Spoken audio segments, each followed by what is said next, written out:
Paris Business Club, Nathalie Croiset. Les transports sont le premier secteur émetteur de gaz à effet de serre en France. La voiture représente plus de 80% du kilométrage parcouru. C'est dire si la problématique de la mobilité durable est importante. Et à l'occasion de la journée du déplacement durable, nous engageons une réflexion sur les solutions à apporter ce soir avec nos invités. Sébastien Guénard, donc co-président d'Agora Fonction. Alors quand on parle de solutions de déplacement durable, on parle notamment de covoiturage, d'autopartage. C'est un phénomène qui était encore peu répandu il y a quelques années. Est-ce qu'il y a véritablement un mouvement? Bon, les chiffres sont un peu contradictoires. On parle de 25 000 adeptes de l'autopartage en France l'année dernière. On parle de 10 à 20% de personnes qui pratiquent le covoiturage. Il y a un mouvement quand même? Il y a un vrai mouvement, une vraie volonté. Les outils existent, on vient de le voir et on l'a encore vu toute cette journée. Donc que ce soit la visio, l'autopartage, tous ces outils existent. La clé du succès, c'est l'adhésion et l'amour que portera le salarié à vouloir agir en fonction de ce qu'on peut lui apporter en termes d'offres.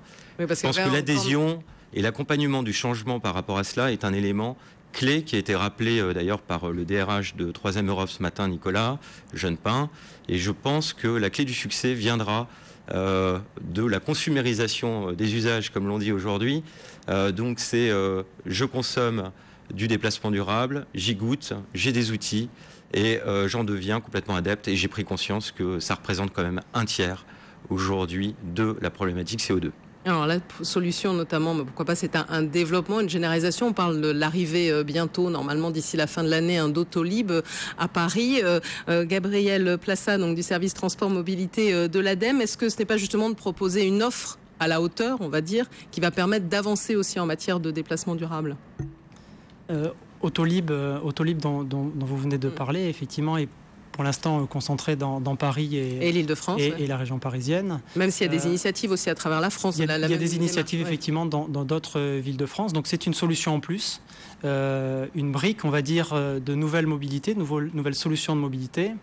Je pense que le pas qu'il faudra faire, c'est d'agréger ces différentes briques ensemble pour développer un nouveau système de mobilité qui donne accès à de l'autopartage et du covoiturage, à des véhicules électriques en libre-service, à des transports en commun, à de la location.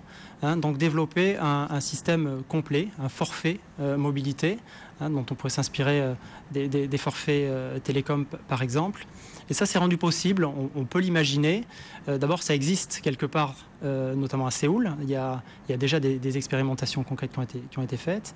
Et c'est rendu possible par les technologies de l'information qui changent quand même les possibilités et les opportunités en matière de déplacement. D'ailleurs, il y a des acteurs qui réfléchissent, notamment la SNCF, à travers un fonds d'investissement et qui se tournent vers des start-up qui font du covoiturage, de l'autopartage, justement pour réfléchir à la fonction, ce qu'on appelle l'intermodalité, en fait, pouvoir à la fois avoir le train, après pouvoir prendre une voiture, des nouvelles solutions, en fait. Tout à fait. La SNCF, dans ce cas-là, se positionne comme un futur opérateur de la multimodalité. D'autres ont aussi envie de prendre cette place-là, comme Veolia, par exemple, qui a aussi des capacités de le faire, ou un constructeur automobile. Si on prend le cas, par exemple, de Peugeot qui développe Mubai Peugeot, ou Citroën qui a créé aujourd'hui Multicity, qui est une offre qui concurrence Voyage SNCF. Bon, chacun essaye de prendre une place un petit peu différente sur ce marché. Voilà, donc des constructeurs qui prennent une place différente. Vous avez cité un peu les concurrents. Alors du côté de Renault, Thierry Koskas, directeur du programme véhicules électriques de Renault, vous vous positionnez, vous l'avez dit, c'est vraiment l'offensive à travers 4 de très différents, des voitures assez différentes, depuis la Kangoo, la petite voiture, la voiture un peu plus importante. Vous pensez véritablement que les voitures électriques, on entend tout dire, ça va se vendre vraiment? On est quand même encore sur la location? On va proposer les deux.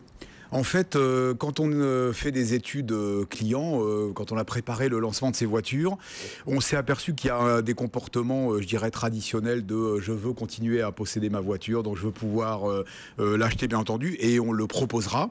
Mais on proposera aussi, bien entendu, des formules de location complète. Et par rapport à la problématique d'autopartage ou de nouvelles mobilités, c'est évidemment un sujet qui nous intéresse. C'est d'ailleurs assez cohérent avec le véhicule électrique, puisque si je dis déplacement durable, tant qu'à faire, vaut mieux le faire avec des véhicules zéro émission. Et donc, on a récemment créé chez Renault une direction des nouvelles mobilités.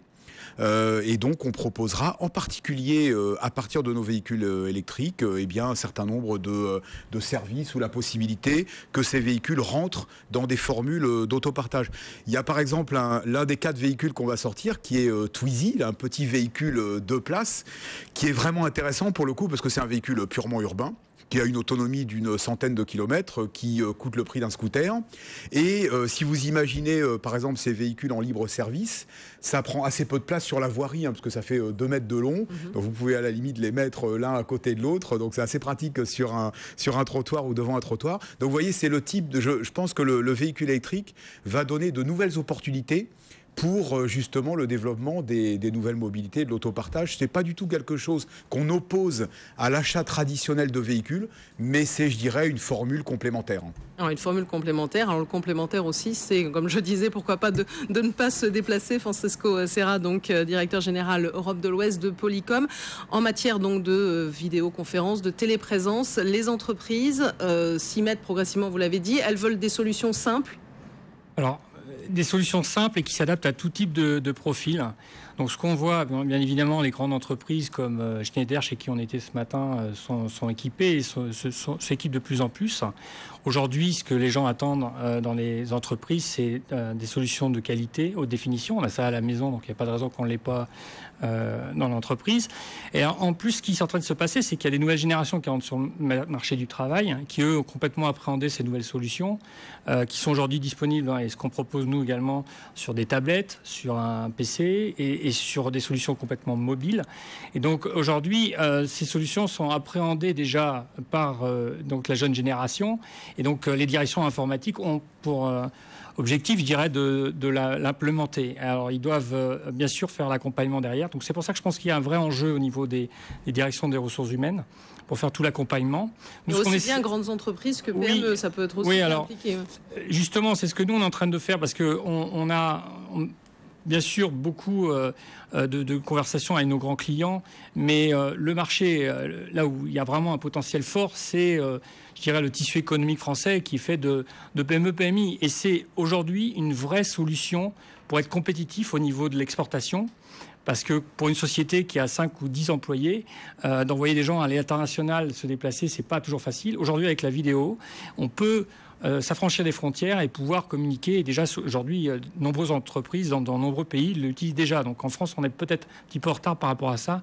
On est en train de rattraper notre retard. Bon, vous écoutez, tout est parfait. On parle d'autopartage, de covoiturage, de voitures électriques, aussi de vidéoconférence. Bon, il y a quand même des freins. On va voir ça après une nouvelle pause et le journal de l'économie sur BFM Business.